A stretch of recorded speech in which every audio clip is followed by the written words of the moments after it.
ملزمہ انمول عرف پنکی کے خلاف قتل کیس، عدالت نے پنکی کے جسمانی ریمانڈ میں 4 دن کی توسیع کر دی۔ ملزمہ کے خلاف بغدادی تھانے میں قتل کا مقدمہ درج ہے۔ عدالت نے ملزمہ سے تفتیش مکمل کر کے رپورٹ پیش کرنے کا حکم دیا۔ ملزمہ کو جوڈیشل مجسٹریٹ کے روبرو سخت سیکیورٹی میں پیش کیا گیا، جہاں پولیس کی جانب سے انمول عرف پنکی کے مزید جسمانی ریمانڈ کی استدعا کی گئی۔ اس موقع پر میڈیا اور عام افراد کو اندر آنے جانے سے روک دیا گیا تھا۔ کہا ہے کہ وہ ٹیسٹ کیس ہے ہمارے لیے۔ یہ جو ایلیمنٹ جو بیچ رہے ہیں، یہ زہر بیچ رہے ہیں، ہم نے ان کو پکڑنا ہے۔ ہم چاہتے ہیں کہ کسی کی عزت بھی سب کی محفوظ رہے۔ اگر کسی کے پاس یہ نالج ہے مجھے بتائیں کہ میں کم از کم اس میں مجھے ہیلپ کریں۔ وزیر داخلہ سندھ ضیاء الانجار نے کہا ہے کہ انمول عرف پنکی اور اس کے سہولت کاروں کے خلاف کارروائی ہوگی۔ پنکی ہمارے لیے ایک ٹیسٹ کیس ہے اور منشیات بیچنے والوں کو پکڑنا حکومت کی اولین ترجیح ہے۔ سندھ اسمبلی اجلاس میں وزیر داخلہ نے اظہار خیال کرتے ہوئے کہا کہ ہم چاہتے ہیں سب کی عزت محفوظ رہے۔ پنکی کے مطابق صرف کراچی میں اس کے 800 گاہک ہیں۔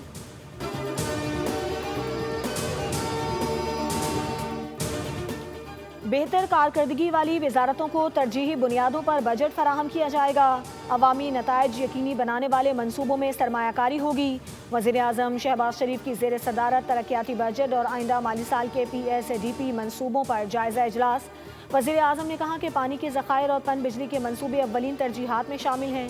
وزیر اعظم نے پانڈا بانڈز کے کامیاب اجرا پر وزیر خزانہ کو سراہا اور ریلوے، IT اور پاور وزارتوں کی کارکردگی کی تعریف کی۔ اجلاس میں داسو، دیامیر، بھاشا اور محمد ڈیم سمیت قومی نوعیت کے منصوبوں پر پیش رفت کا جائزہ لیا گیا۔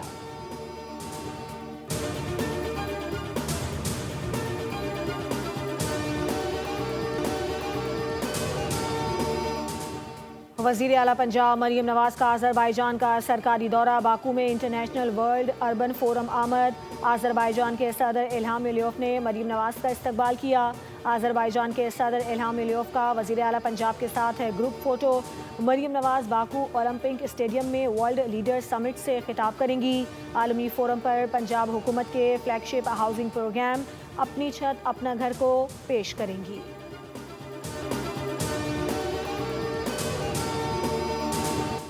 امریکہ نے ایران کے لیے امن عمل کی 5 سخت شرائط مقرر کر دیں۔ رپورٹ کے مطابق امریکہ نے ایران کے اس مطالبے کو مسترد کر دیا ہے، جس میں ایرانی سرزمین پر بمباری سے ہونے والے نقصانات کے ازالے کے لیے معاوضہ طلب کیا گیا تھا۔ واشنگٹن نے دو ٹوک موقف اختیار کرتے ہوئے کہا ہے کہ وہ کسی بھی قسم کی مالی ادائیگی کے تیار نہیں۔ امریکہ نے 400 گرام افزودہ یورینیم کی منتقلی اور ایک جوہری تنصیب تک محدود کرنے کا مطالبہ کیا ہے۔ امریکی انتظامیہ نے واضح کیا ہے کہ ان شرائط کو پورا کیے بغیر دونوں ممالک کے درمیان امن عمل کو آگے نہیں بڑھایا جا سکتا۔ امریکہ نے ایران کے منجمد اثاثوں میں صرف 25% تک نرمی پر آمادگی ظاہر کی ہے اور لبنان سمیت تمام محاذوں پر کشیدگی کے خاتمے کے لیے مذاکرات پر زور دیا ہے۔ ہماری توجہ جنگ کے خاتمے پر مرکوز ہے۔ پاکستان کی ثالثی میں امریکہ سے مذاکرات جاری ہیں۔ حالیہ تجاویز پر ایران اور امریکہ اپنے جوابات دے چکے ہیں۔ ترجمان ایرانی وزارت خارجہ اسماعیل باقائی کی نیوز کانفرنس کہا، دشمن کو جواب دینا بخوبی جانتے ہیں۔ امریکہ جان چکا ہے کہ وہ دھمکیوں سے ایران کو دبا نہیں سکتا۔ UAE سمیت خطے کے کسی ملک کے ساتھ ہماری کوئی دشمنی نہیں۔ آبنہ ہرمز میکانزم کے لیے ایران تمام متعلقہ فریقین سے رابطے میں ہے۔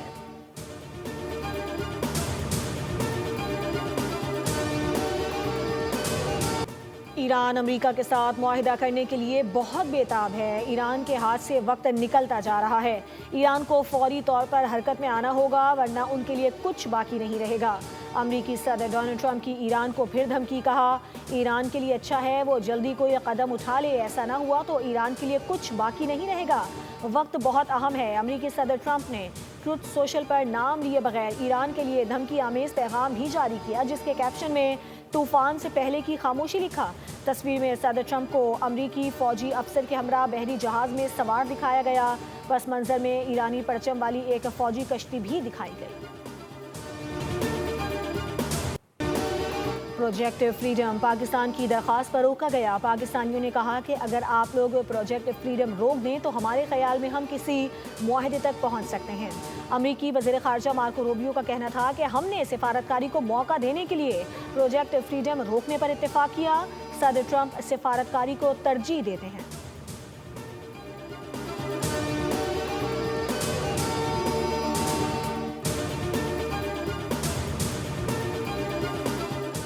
پاکستان کی متحدہ عرب امارات کے ایٹمی بجلی گھر پر ڈرون حملے کی شدید مذمت۔ وزیر اعظم شہباز شریف نے کہا کہ پاکستان متحدہ عرب امارات کی قیادت اور عوام کے ساتھ مکمل اظہار یکجہتی کرتا ہے۔ وزیر اعظم کا فریقین سے صبر اور تحمل سے کام لینے پر زور۔ کہا خطے میں امن و استحکام اور کشیدگی میں کمی کے لیے مذاکرات اور سفارتکاری واحد راستہ ہے۔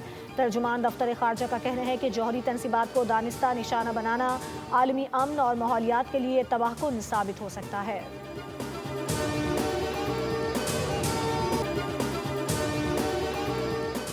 ایران امریکہ کشیدگی بڑھنے کے اثرات پاکستان اسٹاک مارکیٹ پر نمایاں۔ 100 انڈیکس 3791 پوائنٹس کی کمی کے ساتھ 1,61,805 پوائنٹس پر بند۔ مارکیٹ نے 4 نفسیاتی حدیں کھو دی۔ ادھر مسلسل 3 ماہ سے سرپلس رہنے والا ملکی کرنٹ اکاؤنٹ منفی ہو گیا۔ اسٹیٹ بینک نے پاکستان کے کرنٹ اکاؤنٹ کے اعداد و شمار جاری کر دیے۔ اپریل 2026 میں current account 32 crore 40 lakh dollar خسارے کا شکار رہا۔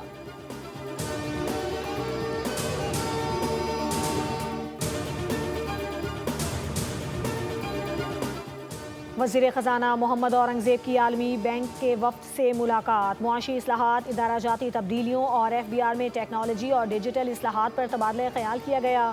عالمی بینک نے میڈیم ٹرم ریونیو اسٹریٹجی اور FBR اصلاحات کے لیے تکنیکی معاونت جاری رکھنے کی یقین دہانی کروائی۔ وزیر خزانہ نے کہا کہ حکومت کی توجہ برآمدات پر مبنی پائیدار ترقی، سرمایہ کاری کے فروغ اور کاروباری ماحول بہتر بنانے پر مرکوز ہے۔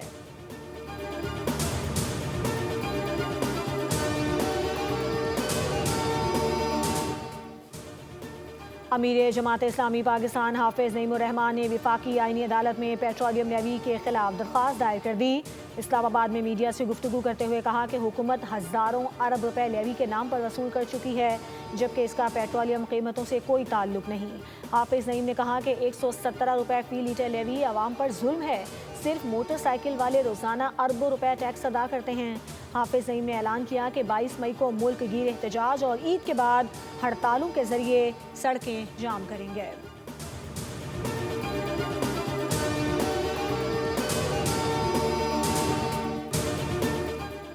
وزیر اعظم نے دکانوں اور مارکیٹوں کے اوقات کار سے متعلق پابندی میں نرمی کر دی۔ نوٹیفیکیشن کے مطابق تمام دکانیں، بازار اور مارکیٹس اور شاپنگ مالز 31 مئی تک رات 8 بجے بندش کی پابندی سے مستثنیٰ ہوں گے۔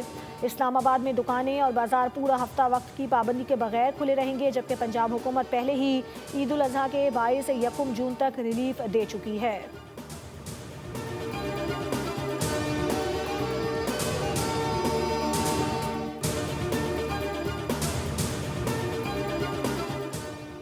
سندھ حکومت کا عوامی ٹرانسپورٹ نظام مزید بہتر بنانے کا فیصلہ۔ صوبے میں 500 نئی الیکٹرک بسوں کی منظوری دے دی گئی۔ شرجیل انعام میمن کہتے ہیں کہ نئی بسیں پبلک پرائیویٹ پارٹنرشپ کے تحت چلائی جائیں گی۔ اورنگی، بنارس اور دیگر علاقوں سمیت مختلف روٹس پر نئی بس سروس شروع کی جا رہی ہے۔ ٹنڈو لہیار، خیرپور اور روہڑی سمیت نئے روٹس کا آغاز کر دیا گیا ہے، جبکہ گلشن معمار سے نئے روٹ بھی شروع کر دیے گئے۔